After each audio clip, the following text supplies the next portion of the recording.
যে নবী আমার সারা জীবন আমার আপনার জন্য কেঁদেছেন,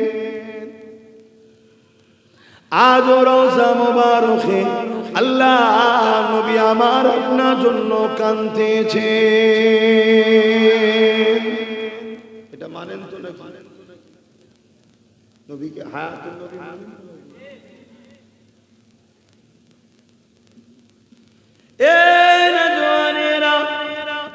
আল্লাহ নবী সারা জীবন আমার আপনার জন্য কেঁদেছেন, আজ রওজা মুবারকে কাঁদতেছেন।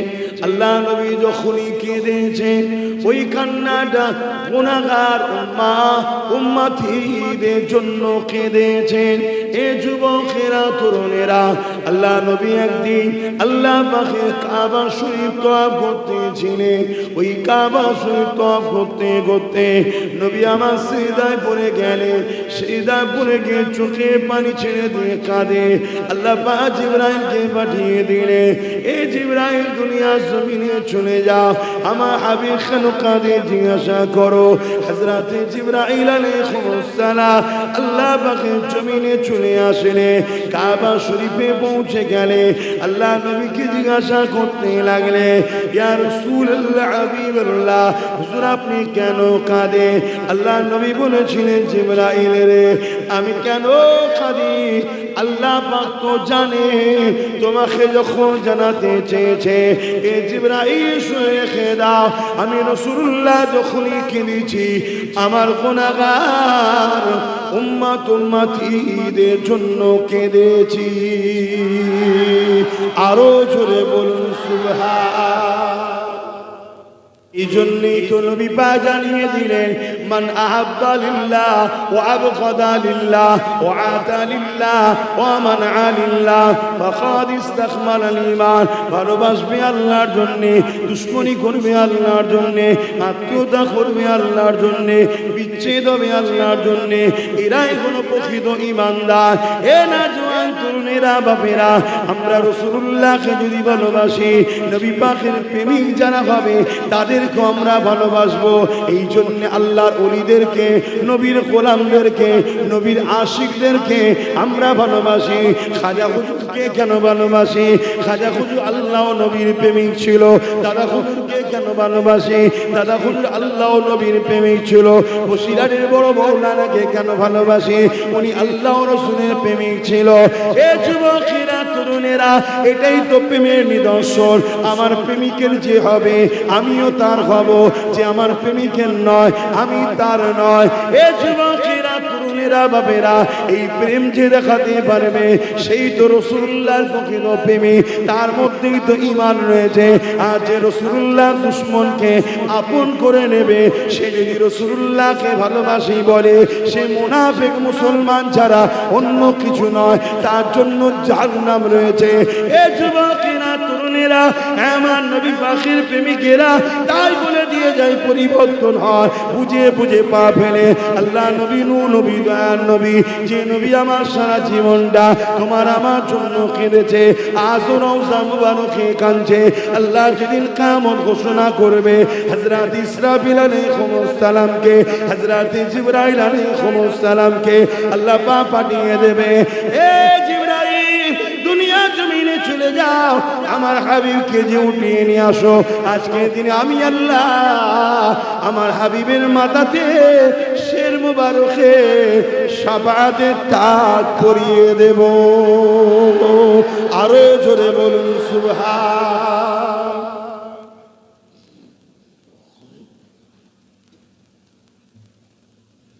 আমার নবীর শাফাআত ছাড়া কেউ জান্নাত যেতে পারবে?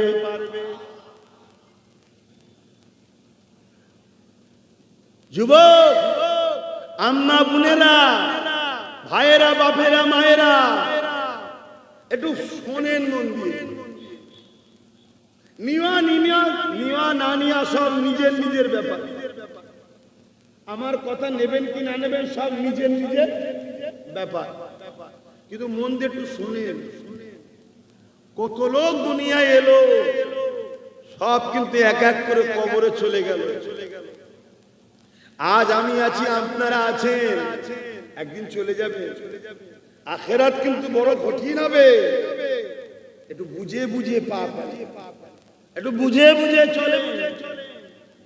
সব জায়গায় ত্যাগ স্বীকার করা যায়, দুনিয়ায় সব সম্পর্ককে বিচ্ছেদ করা যায়, সব সম্পর্ক থেকে দূরে সরে যাওয়া যায়, কিন্তু আল্লাহ ও রসুল থেকে দূরে সরলে কপাল দুনিয়া আখিরাতে ফেটে যাবে। শুনছেন তো নাকি? আব্বাস সিদ্দিকীকে আজকে ভালোবাসি, কাল থেকে সম্পর্ক কেটে দেওয়া যেতে পারে। কথা বুঝছেন? কথা বুঝছেন? আমাকে আনলেন না, আমার সঙ্গে মিশলেন না, কিন্তু আমার রাসূলুল্লাহ থেকে যদি দূরে সরে যাও তাহলে কিন্তু সব বরবাদ হয়ে যাবে। হযরত জিবরাইল আলাইহিস সালাম দুনিয়া জমিনে এসে আল্লাহ পাককে আওয়াজ দিয়ে বলতে লাগবেন, ও রব্বি আল্লাহ পাক, আপনার হাবিব কোথায় রয়েছে? আমি জিবরাইল খুঁজে পাচ্ছি না। কেন এই জমিন সে জমিন থাকবে না, কুল্লু মান আলাইহা ফান, সব কিছু আল্লাহ ফানা করে দেবে। গাছপালা, পাহাড় পর্বত, জমি জায়গা কিছুই থাকবে না। নতুন করে আল্লাহ বিচারের জন্য ময়দান তৈরি করবে। এই সময় সাল্লাম জিজ্ঞাসা করতে লাগবে, ও রব্বি আল্লাহ, আপনার হাবিব কোথায়? আমি জিবরাইল খুঁজে পাচ্ছি না। আল্লাহ পাক এই সময় বলতে লাগবে, এই জিবরাইল, দুনিয়া জমিনে কান লাগিয়ে লাগিয়ে শোনো, যে জায়গা থেকে দেখবে কান্নার আওয়াজ আসছে, ওই জায়গাতে কান লাগিয়ে লাগিয়ে লাগিয়ে দেখো।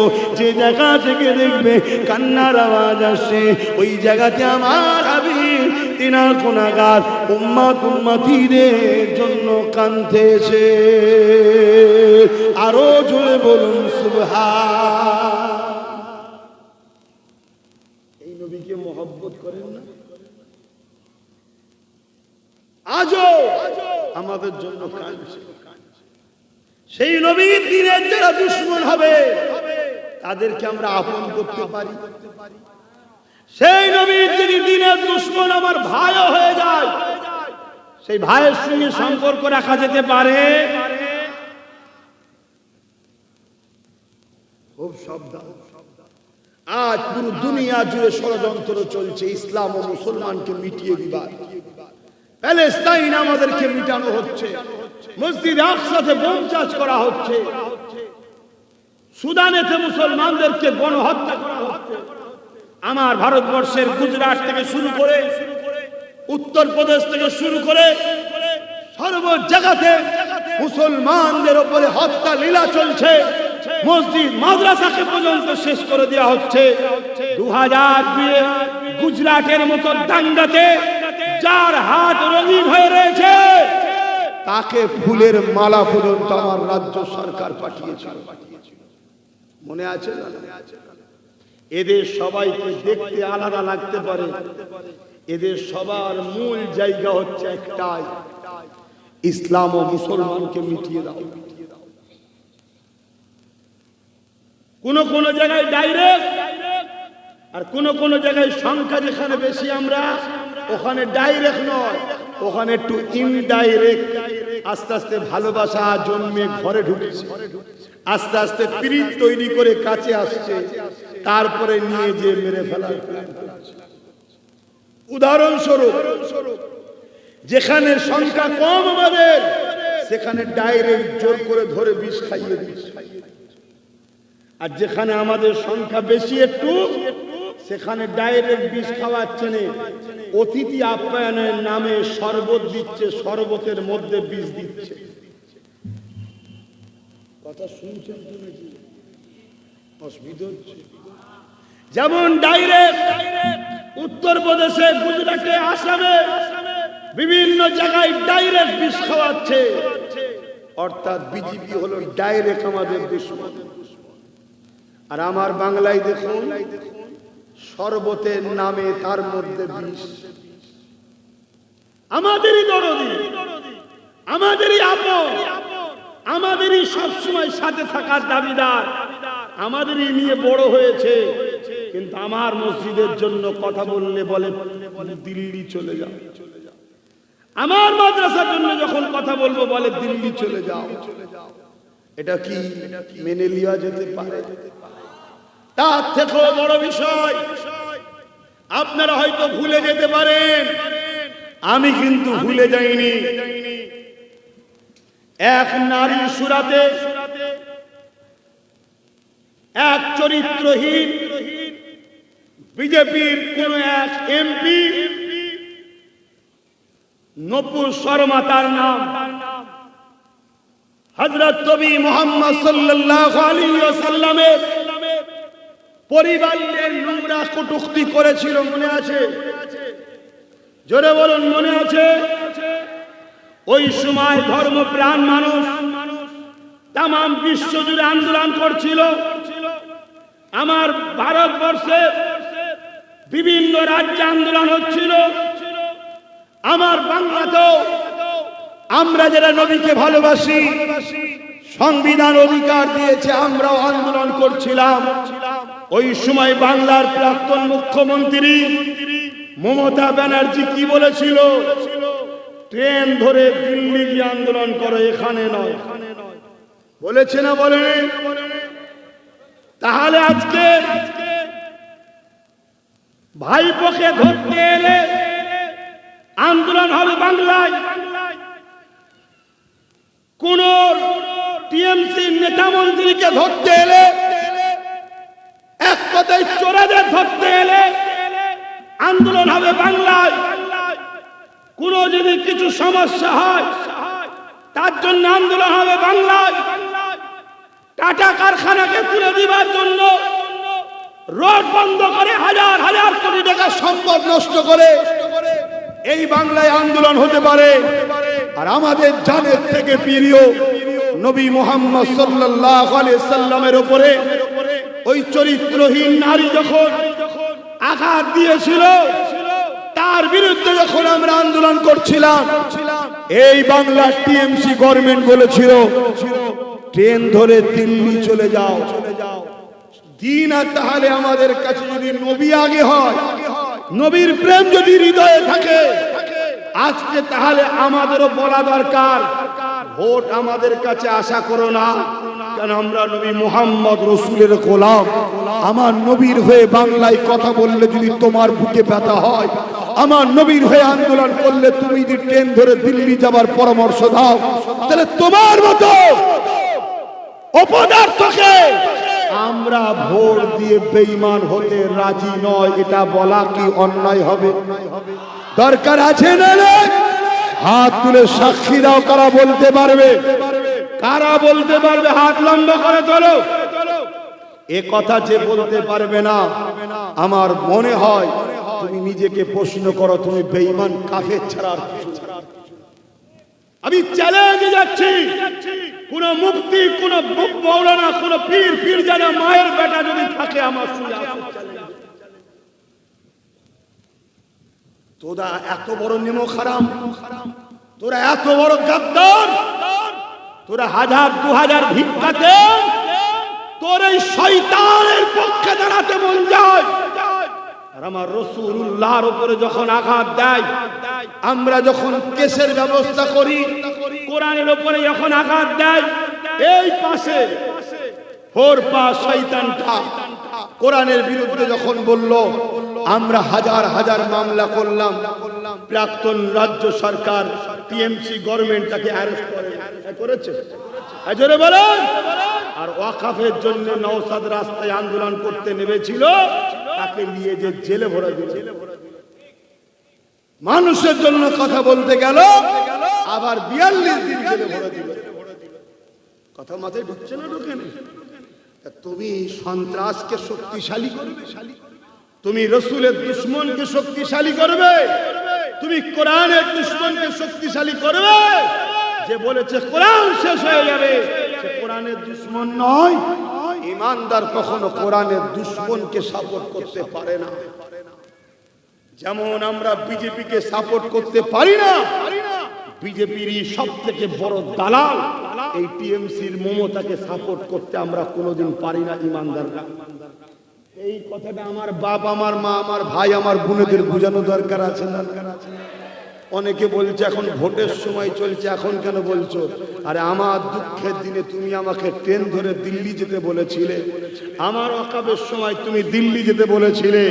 আজকে তোদের বিষয়ে কথা বলা এই সময়তেই দরকার। শুনে রেখে দাও যুবক, আজ আমার কথা শুনে তোমার ভালো নাও লাগতে পারে, আজ আমার কথা শুনে তুমি নাও নিতে পারো, আমার কোনো অসুবিধা নেই, আমার অসুবিধা নেই। আমার নবী ছিল, আছে, থাকবে। আমার আল্লাহ ছিল, আছে, থাকবে। আমার ইসলাম ছিল, আছে, থাকবে। আমার কোরআনকে মিটাতে অনেকে চেষ্টা করেছে, যারা চেষ্টা করেছে তারা মিটে গেছে। আমার কোরআন আজও আছে। আমার কোরআন কিয়ামতের দিনে কোরআনের প্রেমিকদের শাফাআত করে জান্নাতে নিয়ে যাবে। জোরে বলুন সুবহানাল্লাহ।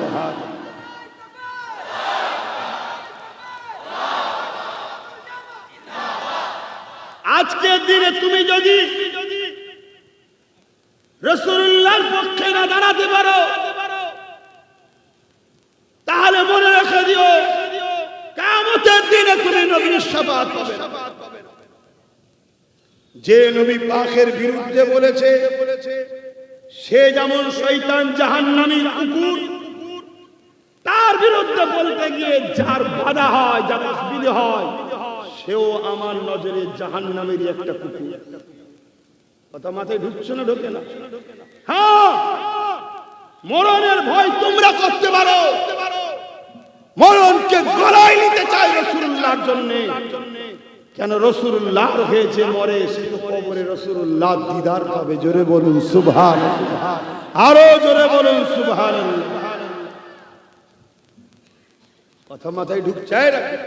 ওখানে যে লাইন দিবে মুখের সামনে বলো, আমার এই প্রতিবাদের, এই প্রতিবাদটা আমার কি অন্যায় হচ্ছে করা? আওয়াজ দিয়ে বলো, অন্যায় হচ্ছে? আমার তো মনে হয় যুদ্ধ যদি করতে হয়, যুদ্ধ করা দরকার। যুদ্ধ যদি করতে হয়, যুদ্ধ করব, কিন্তু রাসূলের দুশমনকে কখনো সাথ আমরা দিতে পারবো না। কেননা কিয়ামতের দিনে, কঠিন দিনেতে বাপ ছেলে হবে না, ছেলে বাপের হবে না, মা মেয়ের হবে না, মেয়ে মায়ের হবে না, স্বামী স্ত্রী হবে না, স্ত্রী স্বামী হবে না। এত কঠিন দিন হবে যেদিন মাথা রাখবে না, ইখতিলাফাত করে আল্লাহ বা সূর্যকে নামিয়ে দেবে।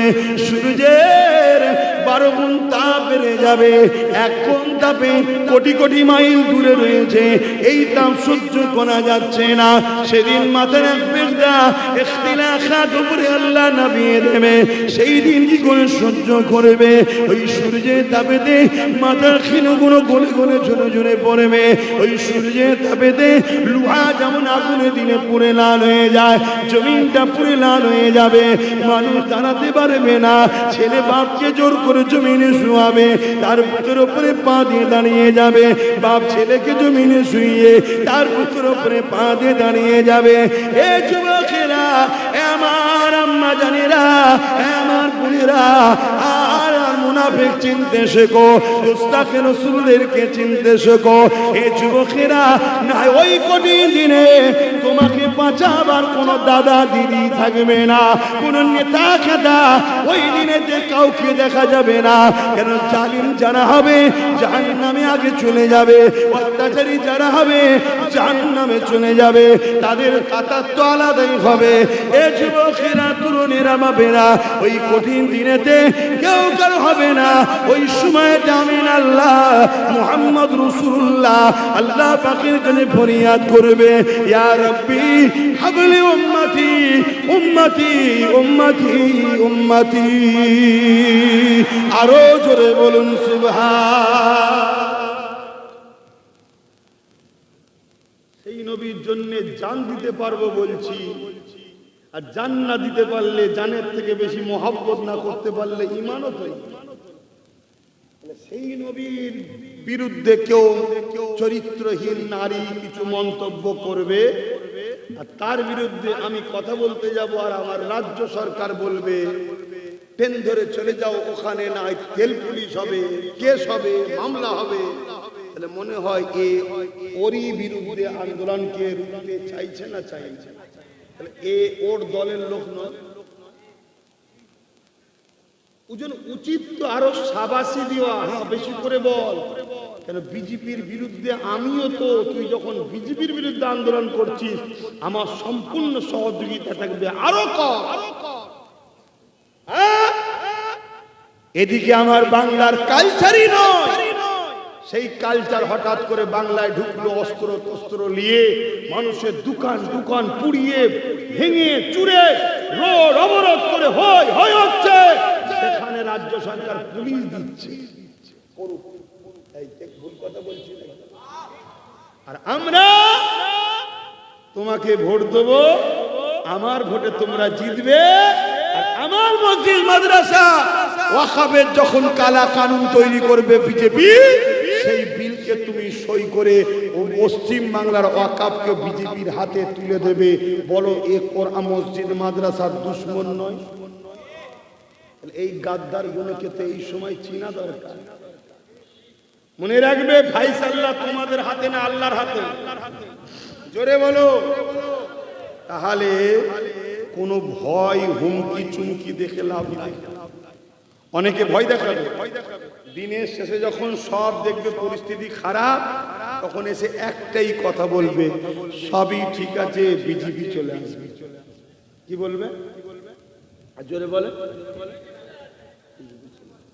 আচ্ছা 2011-র আগে বিজেপি ছিল, এলো কি? দেশ স্বাধীনতার পর থেকে 1947-এ দেশ স্বাধীন, কথা বুঝে আসছে, তারপর থেকে 2011 পর্যন্ত বাংলায় বিজেপি আসতে পেরেছে। হঠাৎ করে বিজেপি বাংলায় এলো কি? ধরুন 1947 থেকে এই গ্রামে পাহারা দিতেন আমাদের কারি সাহেব, বুঝাবার জন্য বলে, ইনার হাতে গ্রামের দায়িত্ব। এই গ্রামে কখনো খুন হয়নি, রেপ হয়নি, চুরি হয়নি, তার মানে এই কৃতিত্ব তাহলে কার? বলুন বলুন, সরাসরি কারি সাহেব। আর 2011-র পর আমরা সবাই মিলে কারি সাহেবকে সরিয়ে দিলাম, দিয়ে আমাকে দায়িত্ব দিলেন, বুঝাবার জন্য বলেছি। এখন আমি দায়িত্ব পাই করে চুরিও হচ্ছে, খুনও হচ্ছে, ধর্ষণও হচ্ছে, ডাকাতও ঢুকছে, মব লিঞ্চিংও হচ্ছে, তাহলে এখন দোষটা কার? আর আমাকে বলতে লজ্জা লাগছে, আমারই। তার মানে কি আমার সঙ্গে সেটিং আছে? 2011 পর্যন্ত কখনোই বিজেপিকে বাংলায় ঢুকতে দেওয়া হয়নি, তাই আসতে পারেন। 2011-তে 1998-এ বিজেপি তৈরি করলো টিএমসি কে। সেই দলকে বাংলায় আস্তে আস্তে ফান্ডিং করে ক্ষমতায় আনলো। ক্ষমতায় আসার পর তার পুলিশ দিয়ে বিজেপিকে, আরএসএস কে আস্তে আস্তে বাংলায় জায়গা করেছে টিএমসি। কথা শুনছেন? কেন? এখানে একসাথে হুড়োহুড়ি করলে অসুবিধা আছে, তাই আস্তে আস্তে হচ্ছে। আজকে সেই বিজেপি আসার জন্য 20,000 30,000 করে মুসলমানের নামকে এক একটা বিধানসভা থেকে কেটে বাদ দিয়েছে। শুনছেন? এবার কি করে রুখবেন? ভোট কপি নিতে পারবেন, তা রুখবেন কি করে? এই যে রোকার চান্সটা পাচ্ছেন না, 20-30,000 করে ভোট তো বাদ, এখন নতুন করে আবার নাটক করছে, বলছে বিজেপি চলে আসবে যদি আমাকে না দাও। করছে না? করে বিজেপিও প্রত্যেকটা রাজ্যে ইসলামের বিরোধী করছে। যে যে রাজ্যে বিজেপি আছে সে রাজ্যে মুসলমানদেরকে হত্যা করছে না করে? মসজিদ ভাঙছে না ভাঙে? মাদ্রাসার উপর আঘাত দিচ্ছে না দেয়?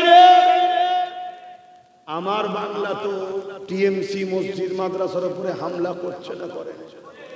আমার বাংলা তো গোরক্ষা বাহিনী মুসলমানকে হত্যা করছে না করে? আমার বাংলা তো ইমামদের উপরে জুলুম হচ্ছে না হয়?